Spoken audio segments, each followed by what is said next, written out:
Biblical prophecies, Psalm 83 and the coming battle for Israel.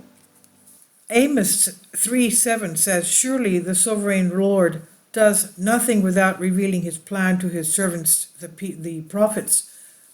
End times experts speak a lot about Gog and Magog and the war of Ezekiel chapters 38 and 39, a prophecy that predicts a powerful confederacy, apparently led by Russia, that is destined to someday invade Israel, something that its fulfillment is even knocking at the door. And we know even today Russia is allied with Turkey, and of course on the side of Hamas, which is against Israel. But a lesser known prophecy is gaining momentum and importance for our day, Psalm 83, in which a different confederacy attempts to wipe out Israel. This psalm seems to be addressing current issues in the Middle East, nations conspiring to destroy Israel.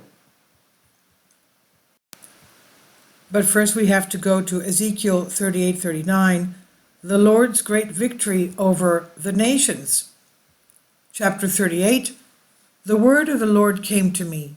Son of man, set your face against Gog and the land of Magog, the chief prince of Meshech and Tubal. Prophesy against him and say, this is what the sovereign Lord says. I am against you, Gog, chief prince of Meshech and Tubal. I will turn you around, put hooks in your jaw, and bring you out with your whole army, your horses, your horsemen, fully armed, and a great horde with large and small shields, all of them brandishing their swords. Persia, Cush, and Put will be with them, all with shields and helmets. Also Gomer with all its troops, and Beth Tagorma from the far north with all its troops, and the many nations with you.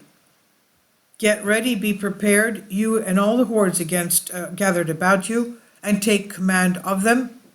After many days you will be called to arms.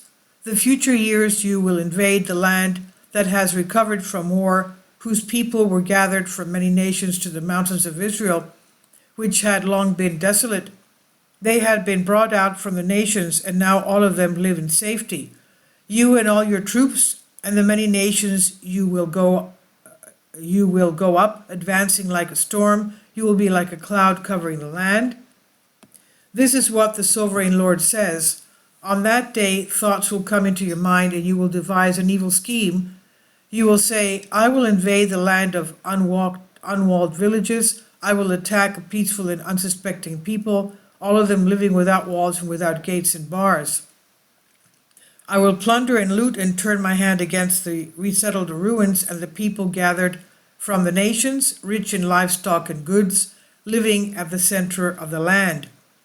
Sheba and Dedan and the merchants of Tarshish and all her villages will say to you, have you come to plunder? Have you gathered your hordes to loot, to carry off silver and gold, to take away livestock and goods, and to seize much plunder? Therefore, son of man, prophesy and say to Gog, this is what the sovereign Lord says. In that day when my people Israel are living in safety, you will not take notice of it. You will come from your place in the far north, and you and many nations with you, all of them riding on horses, a great horde, a mighty army. You will advance against my people Israel like a cloud that covers the land. In days to come, Gog, I will bring you against my land so that the nations may know me when I am proved holy through you before their eyes. This is what the sovereign Lord says. You are the one I spoke of in former days by my servants, the prophets of Israel. At that time they prophesied for years that I would bring you against them. This is what will happen in that day. When Gog attacks the land of Israel, my hot anger will be aroused, declares the sovereign Lord.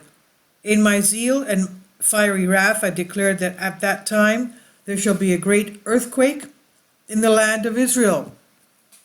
The fish in the sea, the birds in the sky, the beasts of the field, every creature that moves along the ground, and all the people on the face of the earth will tremble at my presence. The mountains will be overturned, the cliffs will crumble, and every wall will fall to the ground. I will summon a sword against Gog on all my mountains, declares the sovereign Lord. Every man's sword will be against his brother. I will execute judgment on him with plague and bloodshed. I will pour down torrents of rain, hailstones, and burning sulfur on him, and on his troops, and on the many nations with him. And so I will show my greatness and my holiness, and I will make myself known in the sight of many nations. Then they will know that I am the Lord. Chapter 39. Son of man, prophesy against Gog and say, this is what the sovereign Lord says. I am against you, Gog, chief priest of Meshech and Tubal. I will turn you around and drag you along. I will bring you from the far north and send you against the mountains of Israel. Of course, here he's referring to Russia. Then I will strike your bow from your left hand and make your arrows drop from your right hand. On the mountains of Israel you will fail, and you and all your troops and the nations with you. I will give you as a food to all kinds of carrion birds and to the wild animals. You will fall in the open field, for I have spoken, declares the sovereign Lord. I will send fire on Magog and all those who live in safety in the coastlands, and they will know that I am the Lord. I will make known my holy name among my people Israel. I will no longer let my holy name be profaned, and the nations will know that I, the Lord, am the Holy One in Israel. It is coming. It will surely take place, declares the sovereign Lord. This is the day I have spoken of. Then those who live in the towns of Israel will go out and use the weapons for fuel and burn them up, the small and large shields, the bows and arrows, the war clubs and spears. For 7 years they will use them for fuel. They will not need to gather wood from the fields or cut it from the forests, because they will use the weapons for fuel. And they will plunder those who plundered them and loot those who looted them, declares the sovereign Lord. On that day I will give Gog a burial place in Israel, in the valley of those who travel east of the sea. I will block the east of the Sea of Galilee, or east of the Sea of Mediterranean Sea, as Turkey, or even Arabia. It will block the way of travelers, because Gog and all his horde will be buried there. So it will be called the Valley of Haman Gog. For 7 months the Israelites will be burying them in order to cleanse the land. All the people of the land will bury them, and the day I display my glory will be a memorable day for them, declares the sovereign Lord. People will be continually employed in cleansing the land. They will spread out across the land, and along with others they will bury any bodies that are lying on the ground. After the 7 months they will carry out a more detailed search. As they go through the land, anyone who sees a human bone will leave a marker beside it until the grave diggers bury it in the valley of Hamon Gog, near the town called Hamonach, and so they will cleanse the land. Son of man, this is what the sovereign Lord says. Call out to every kind of bird and all the wild animals. Assemble and come together from all around to the sacrifice I am preparing for you, the great sacrifice on the mountains of Israel. There you will eat flesh and drink blood. You will eat the flesh of mighty men and drink the blood of the princes of the earth, as if they were rams and lambs, goats and bulls, all of them fattened animals from Bashan. At the sacrifice I am preparing for you, you will eat fat till you are glutted, and drink blood till you are drunk. At my table you will eat your fill of horses and riders, mighty men and soldiers of every kind, declares the sovereign Lord. I will display my glory among the nations, and all the nations will see the punishment I inflict and the hand I lay on them. From that day forward the people of Israel will know that I am the Lord their God, and the nations will know that the people of Israel went into exile for their sin, because they were unfaithful to me. So I hid my face from them and handed them over to their enemies, and they all fell by the sword. I dealt with them accordingly to their uncleanliness and their offenses, and I hid my face from them. Therefore, this is what the sovereign Lord says.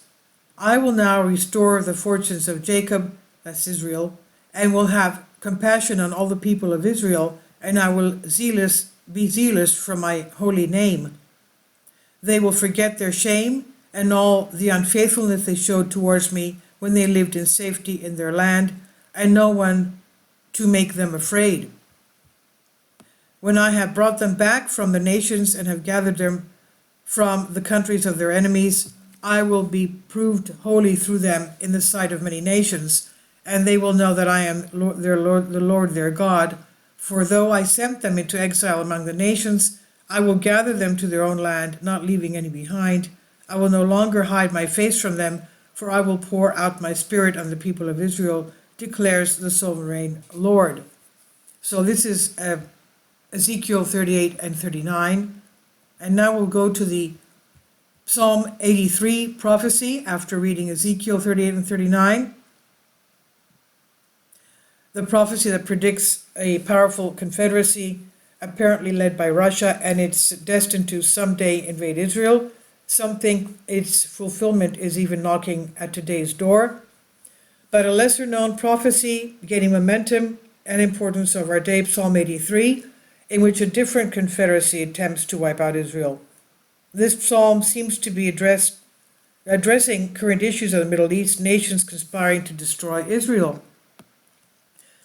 Asaph's vision of the future war: O God, do not remain silent, do not turn a deaf ear, do not stand aloof, O God. See how your enemies growl, how your foes rear their heads. Psalm 81, 1-2. Psalm 83, 1-2.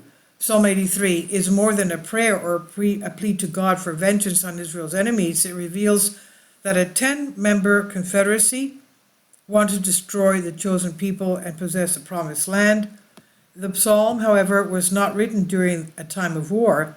It was written some 3,000 years ago by King David's worship leader Asaph during a time of great prosperity, liberty, and peace. So why did he write it then? King David had decisively triumphed over Israel's enemies, and Israel could expand freely since the superpowers of Egypt and Assyria were both declining. David's kingdom, therefore, extended from the Red Sea to the Euphrates River. But Asaph was not just a worshiper. According to 2 Chronicles 29 and 30, he was also a chosen seer or prophet. As a prophet, Asaph saw beyond his period of peace to a time when this confederacy would seek the utter destruction of Israel. That time now seems to be nearing. Psalm 83:4 says, Come, they say, let us destroy them as a nation so that Israel's name is remembered no more. Even though Asaph's vision was received in a time of peace, it must have been the cause for some concern, since many named in the confederacy had previously demonstrated their hatred. Of course, even today, conspiring against the Hebrews is considered nothing new. From the Philistines and onwards, even to this past century, the Jewish people have been plotted against. Psalm 83, 2-3, See how your enemies growl, how your foes rear their heads. With cunning they conspire against your people, they plot against those you cherish. And Psalm 83:5, With one mind they plot together, they form an alliance against you. The coalition's motive: break the Abrahamic covenant. The 10-member coalition of Psalm 83 forms a covenant with each other against not only the nation of Israel, but God, the God of Israel. The coalition is not satisfied to only destroy Israel as a nation, but they want to wipe out the memory of the name of Israel, in effect breaking the covenant that God made with Abraham.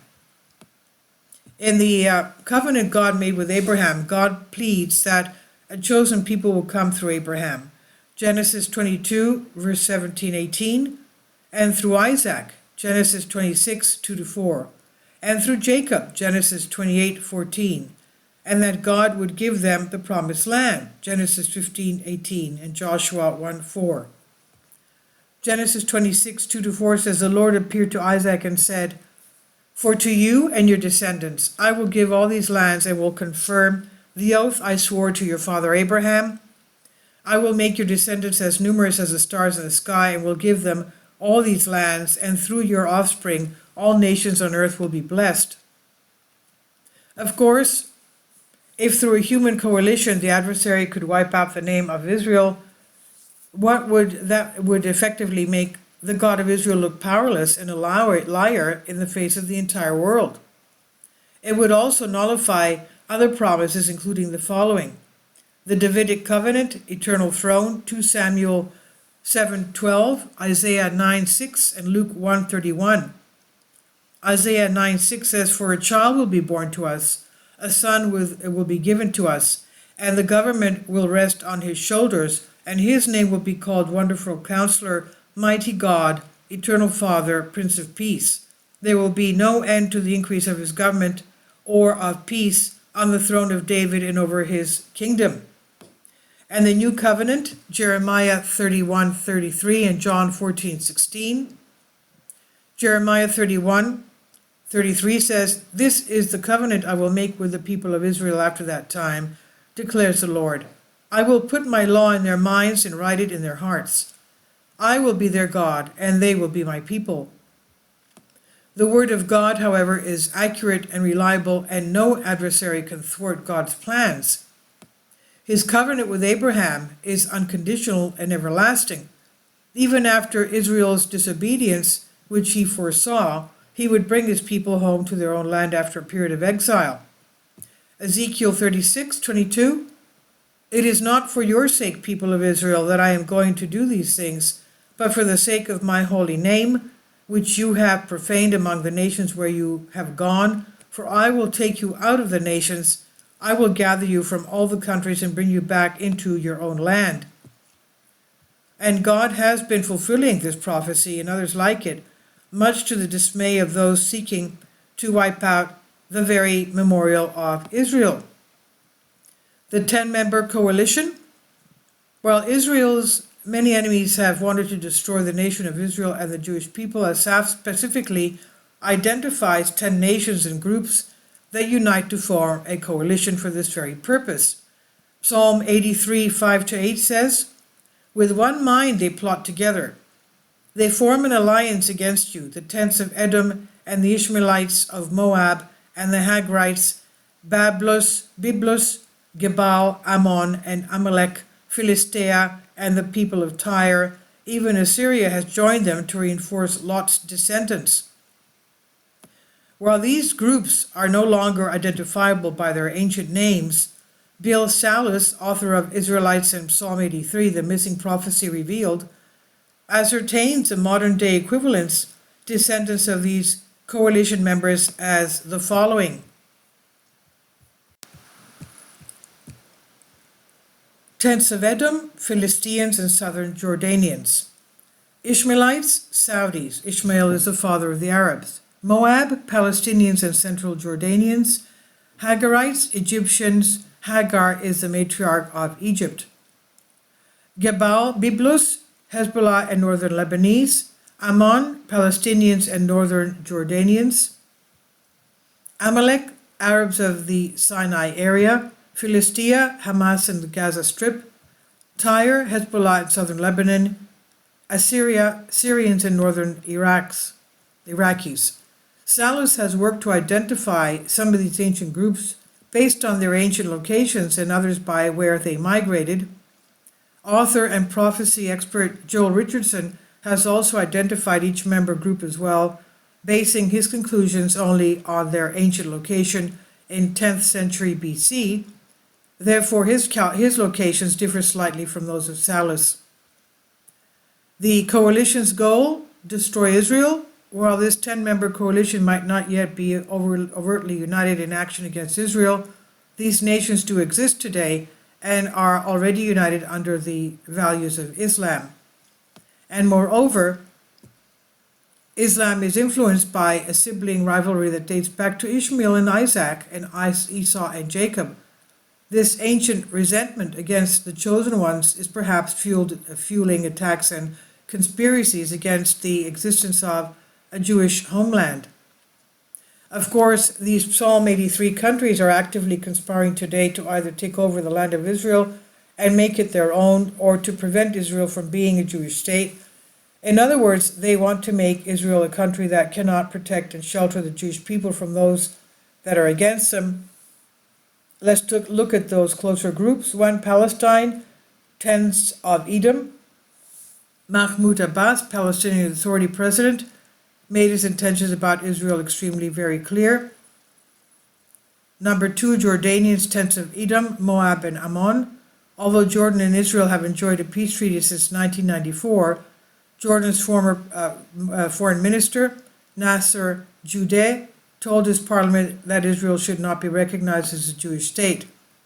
Hezbollah in Lebanon, a terrorist group in Lebanon helping Syrian President Assad wage war against the rebels, came out of hiding to remember the people of Lebanon that Israel possesses a danger on all peoples of this region, including Lebanon, and removing it as a Lebanese national interest, according to Jerusalem Post. And that belief remains today. Number 4, Hamas, Philistines. Although Gaza is officially part of Palestinian Authority ruled by President Abbas, the terrorist organization Hamas is ready to form a coalition with any Muslim group against Israel. 5, Egyptians or possibly northern Jordanians, Hagarites or Hagarenes. 6, Saudis, all Arabs, Ishmaelites. I'm just going quickly over this. 7, Arabs of the Sinai or the Negev area, Amalek, grandson of Esau. 8, Syrians in northern Iraqis, possibly Turkey. The prophet appeals for victory. Psalm 83, 9-18. In Psalm 83, the prophet Asaph appeals to God, asking him to make the coalition members perish in disgrace. In fact, the prophet Obadiah, prophet Ezekiel 25-23, 37:10, and Jeremiah 49 prophesy that these coalition members will indeed perish and be cursed, as Genesis 12:3 predicts. I will bless those who bless you, and whoever curses you I will curse, and all the people of the earth will be blessed through you. These connecting prophetic verses seem to refer to Israel's victory in Psalm 83.